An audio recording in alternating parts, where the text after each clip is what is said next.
عزیز و نازنین، امید که جور و صحت و سلامت باشین. امروز قصد دارم یک کد خیلی مهم و خیلی کاربردی که در گوشی شیائومی استفاده میشه به شما معرفی کنم. با توسط این کد شما میتونید تمام مشخصات باتری گوشی خودم مشاهده کنید. به خاطر که این قابلیت وجود نداره که از داخل تنظیمات گوشی ما برویم مشخصات بطری خودم مشاهده کنیم.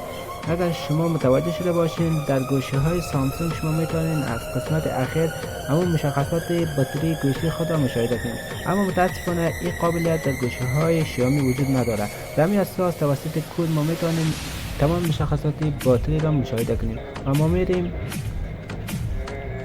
کد وارد میکنیم: ستاره مربع 6484 مربع ستاره. وقتی که این کد را وارد کردیم این صفحه برای ما نمایش داده میشه و از قسمت ما چارج انتخاب میکنیم. وقتی که چارج انتخاب کردیم تمام مشخصات باتری در اینجا نمایش داده میشه. از قسمت باتری آیدی اما ظرفیت بطری ما که 5000 است.